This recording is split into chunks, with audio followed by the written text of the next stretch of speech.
বন্ধুরা দুবাইকে একদম পাত্তাই দিল না ভারত। হ্যাঁ বন্ধুরা, ম্যাচ শুরুর আগেই শেষ হয়ে গেল, মানে টিভি খোলার আগে ম্যাচ শেষ হয়ে গেছে বন্ধুরা।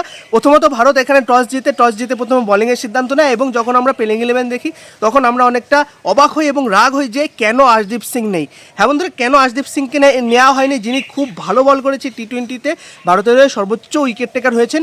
এবং বন্ধুরা এখানে আমরা অনেকেই সেটা প্রশ্নটা তুলেছিলাম, কিন্তু এই যে জিজি মাইন্ড, তিনি রেকর্ডের উপর বিশ্বাস করেন না, তিনি বর্তমান পিচে কী হচ্ছে, কোনটা স্পিন ট্র্যাকার, কোনটা ফাস্ট বলিং ট্র্যাকার, সেটার উপর কিন্তু জিজি অনেক বেস করে তারপর কিন্তু প্লেইং 11 বা স্কোয়াডটা বানান বন্ধুরা। আমরা কিন্তু সেটা আমরা দেখতে পেয়েছি, যেটা আমরা চ্যাম্পিয়ন্স ট্রফিতে দেখতে পেয়েছিলাম, এখানেও সেটা আমরা কিন্তু এই ম্যাচটাই দেখতে পেরেছি বন্ধুরা। স্পিনাররা কিন্তু একদম দুর্দান্ত বল করেছেন, দুর্দান্ত। যেভাবে আমাদের তিনজন স্পিনার, আমাদের বরুণ চক্রবর্তী, কুলদীপ যাদব এবং আমাদের সঙ্গে আকসার প্যাটেল বন্ধুরা দুর্দান্ত বল করেছেন এই তিনজন। বিশেষ করে বন্ধুরা কুলদীপ যাদব 4টে গুরুত্বপূর্ণ উইকেট নিয়েছেন, চারটে উইকেট নিয়েছেন এবং সঙ্গে তিনি এই ম্যাচে ম্যান অফ দ্য ম্যাচ হয়েছেন। এবং আমাদের আকসার প্যাটেল এবং বরুণ চক্রবর্তীর সঙ্গে একটা করে উইকেট নিয়েছেন।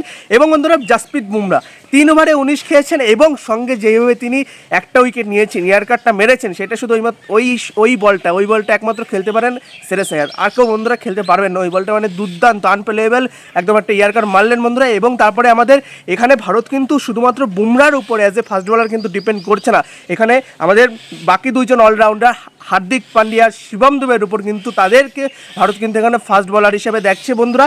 আমরা দেখতে পাচ্ছি যে শিবম দুবে তিনি কিন্তু তিনটে গুরুত্বপূর্ণ উইকেট নিয়েছেন বন্ধুরা। হার্দিক পান্ডিয়াকে বাদ দিয়ে সবাই কিন্তু একটা করে উইকেট কিন্তু এখানে নিয়েছেন, অনেকে তো 4টে-3টে নিয়েছেন, মানে দুর্দান্ত বোলিং করেছেন। এবং কিন্তু মাত্র 57 রানে একদম অল উইকেট হয়ে যায় দুবাই। এবং তারপরে যে সময় ভারতীয় ব্যাটাররা এখানে ব্যাট ধরতে আসে, প্রথমত জুটিটা দেখে আমি একটু অবাক হয়েছিলাম। আমি ভেবেছিলাম অভিষেক শর্মার সঙ্গে সঞ্জু স্যামসন আসবে, কিন্তু শুভমান গিল এসেছেন, নো ডাউট অনেক ভালো প্লেয়ার এবং এটা খুব ভালো একটা জুটি হতে পারে বন্ধুরা। এবং ম্যাচ শুরুর প্রথম বলে অভিষেক শর্মা কিন্তু অফসাইডে প্রথম বলে একদম একটা 6 মারলেন, একদম দুর্দান্ত একটা 6 মারলেন। এবং প্রথম বলে এইভাবে যদি শুরু করা হয় তো বলার টিমদের এমনিই মন ভেঙে যায়। এবং তারপরে যেভাবে ভারতীয় দল খেললেন, মানে দুর্দান্ত ছিল।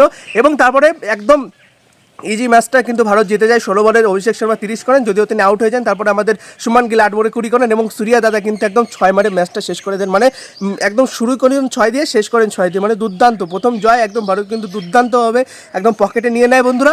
তো আপনাদের কেমন লাগলো ম্যাচটা অবশ্যই কমেন্টে জানাতে ভুলবেন না। ভিডিওটা ভালো লাগলে অবশ্যই লাইক, শেয়ার এবং সাবস্ক্রাইব করতে ভুলবেন না। ধন্যবাদ।